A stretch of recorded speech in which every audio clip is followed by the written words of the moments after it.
लाख दलदल हों पाँव जमाए रखिए, हाथ खाली सही ऊपर उठाए रखिए। कौन कहता है छलनी में पानी नहीं रुक सकता? कौन कहता है छलनी में पानी नहीं रुक सकता? बर्फ जमने तक हौसला बनाए रखिए, हौसला बनाए रखिए। तो नमस्कार स्टूडेंट्स, आप सभी का एक बार फिर से स्वागत है मेरे माइंड ब्लोइंग हिंदी चैनल पर।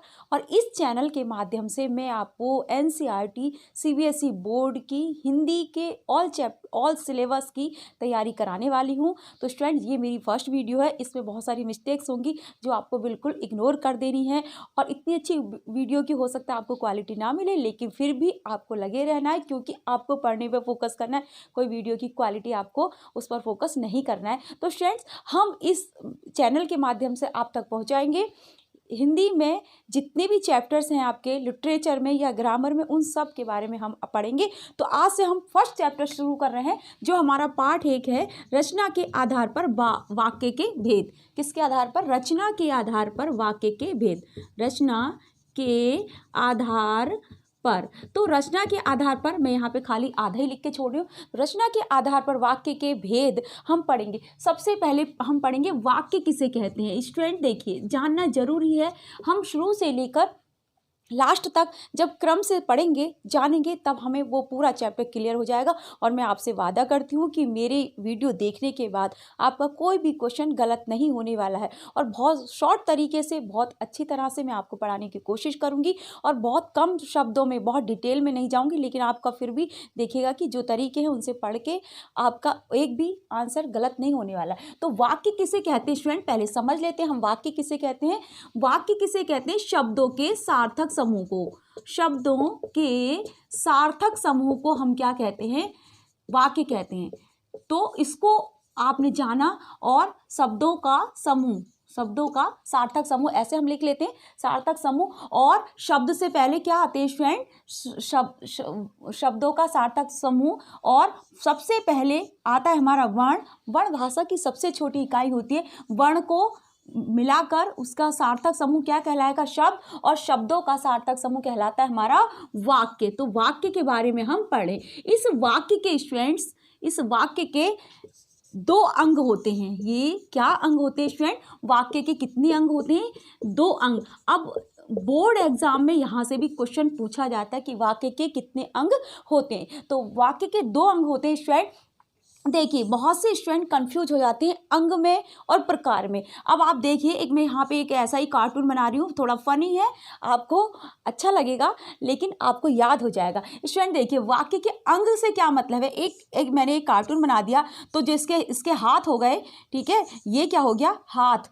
यानी कि किसी भी, जैसे आप मुझे देख रहे हैं, मेरे हाथ क्या है? उसी चीज के, किसी चीज के हिस्से, उसी के अंग क्या कहलाते हैं? उसके अंग कहलाते हैं। तो ये हाथ उसके अंग हो गए। और ऐसे मान लेते हैं ये पैर हैं, तो ये पैर इसके एक अंग। तो इस तरह से वाक्य के कितने अंग हो गए स्टूडेंट? वाक्य के 2 अंग हो गए। तो इन अंगों को क्या कहते हैं स्टूडेंट? आप ध्यान से सुनिएगा मेरी बात और समझने की कोशिश कीजिएगा। अंग कौन कौन से होते हैं? एक होता है स्टूडेंट उद्देश्य, और दूसरा होता है स्टूडेंट विधेय, जो आप छोटी क्लासेस में भी पढ़ चुके हैं, लेकिन फिर भी मैं आपको यहाँ पे थोड़ा शॉर्ट में और बता देती हूँ, क्योंकि यहाँ से भी पूछा जाता है एग्जाम में क्वेश्चन, बोर्ड एग्जाम में क्वेश्चन पूछा जाता है कि उद्देश्य बताइए इस वाक्य में से और विधेय बताइए। तो उद्देश्य किसे कहते हैं? जैसे एक हमारे पास एग्जाम्पल है, राम जाता है। तो यहाँ पे देखिए, एक वाक्य हमने लिखा, राम क्या हो गया? उद्देश्य हो गया। राम क्या हो गया? उद्देश्य हो गया। और जाता है, ये सारी बात जो राम के बारे में कही गई या राम ने कोई काम किया, ये तो सारा क्या हो जाएगा स्टूडेंट? विधेय। यानी कि जो काम करने वाला, जो कर्ता होता है, वो क्या कहलाता है स्टूडेंट? उद्देश्य होगा। और बाकी पूरा वाक्य क्या कहलाएगा? वो विधेय कहलाएगा।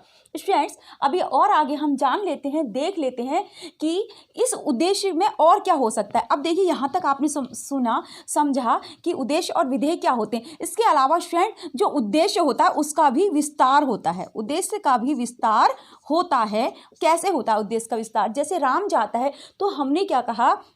हमने और इसको बड़ा कर दिया। अब इस उद्देश्य की हमने थोड़ी विशेषता बता दी कि पीले वस्त्र पहने राम जाता है। आप मेरी राइटिंग बस समझने की कोशिश कीजिए। जाता है, पीले वस्त्र पहने राम जाता है, ये लिखा हमने। तो ये पीले वस्त्र पहने राम, ये सारा क्या हो गया स्टूडेंट्स? उद्देश्य हो गया।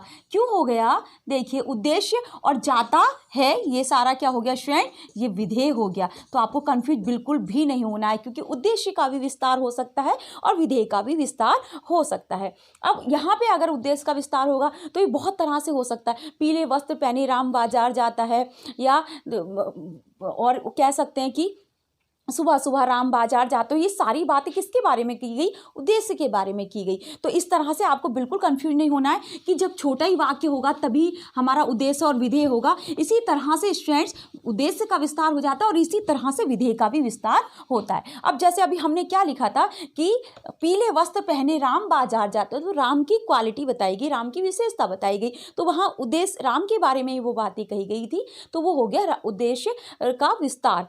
अब हम जान लेते विधेय का विस्तार कैसे होता है। तो हम क्या कहते, लिख देते फिर से, राम धीरे धीरे। अब देखिए विधेय का विस्तार कैसे होता है? राम धीरे धीरे साइकिल से बाजार जाता है, साइकिल से बाजार जाता है। अब यहाँ पे हमने लिख दिया, देखिए राम धीरे धीरे साइकिल से बाजार जाता है। अब राम क्या हो गया स्टूडेंट? उद्देश्य हो गया, और धीरे धीरे साइकिल से बाजार जाता है, ये सारा क्या हो गया स्टूडेंट? विधेय हो गया।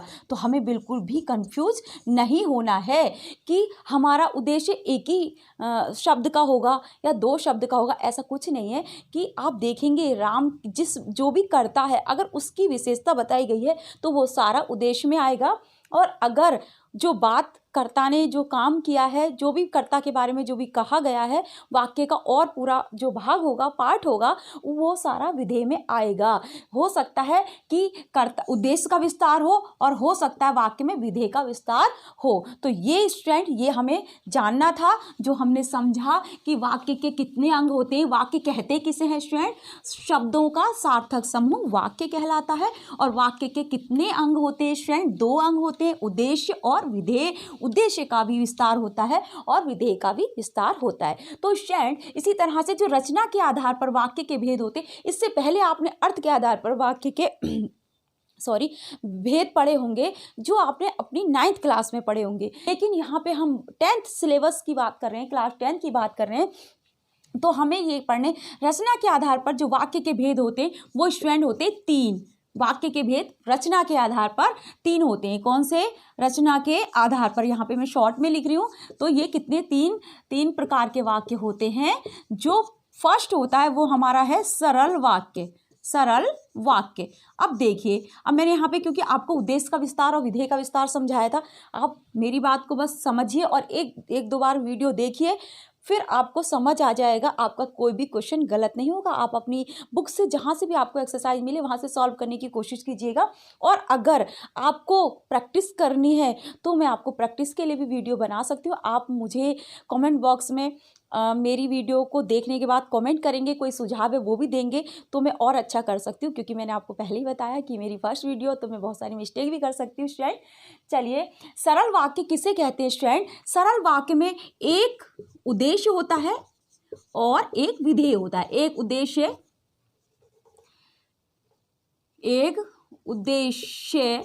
और एक विधेय। एक उद्देश्य और एक विधेय होता है। एक उद्देश्य होता है और एक विधेय होता है। तो अब देखिए, एक उद्देश्य और एक विधेय कैसे होता है। जैसे सपोज, अब फिर से लिख देते, राम बाजार जाता है, या राम जाता है, राम बाजार जाता है। तो सरल वाक्य की क्या पहचान है? कि एक उद्देश्य और एक विधेय होता है इन वाक्यों में। लेकिन जैसा मैंने बताया, एक उद्देश्य होगा, एक विधेय होगा। राम और बाजार जाता है, राम क्या हो गया स्टूडेंट? उद्देश्य हो गया, और बाजार जाता हुआ क्या हो गया स्टूडेंट? विधेय हो गया। तो अब देखिए, उद्देश्य और विधेय। लेकिन मैंने आपको बताया बिल्कुल भी कंफ्यूज नहीं होना है। सरल वाक्यों में जो समाप्ति, एक से अधिक क्रियाएं भी हो सकती हैं कभी कभी। यहाँ क्या काम किया? राम ने बाजार जाने का काम किया, लेकिन यहाँ पे और भी हो सकते हैं। ऐसे कई एग्जाम्पल हो सकते हैं जिसमें एक क्रिया और भी हो सकती है। लेकिन जो मुख्य क्रिया होगी, तो मुख्य क्रिया या समापिका क्रिया एक ही होती है। ठीक है, समापिका, समापिका क्रिया यानी कि जिस पर वाक्य बिल्कुल फिनिश होता है, वाक्य समाप्त होता है, उस क्रिया को कहेंगे समापिका क्रिया। जैसे इसमें क्या है, जाता है, समापिका क्रिया हो गई। उससे पहले और भी क्रियाएं आ सकती हैं, लेकिन उन क्रियाओं में वो क्रियाएं गौण होंगी, यानी कि उतनी वैल्यू उनकी नहीं होगी। जो मुख्य क्रिया होगी समापिका क्रिया, वो क्या होगी, एक ही होगी। कौन होगी, एक ही होगी। और क्या है, सरल वाक्यों में एक उद्देश्य होता है और एक विधेय होता है। उद्देश्य का भी विस्तार हो सकता है और विधेय का भी विस्तार हो सकता है।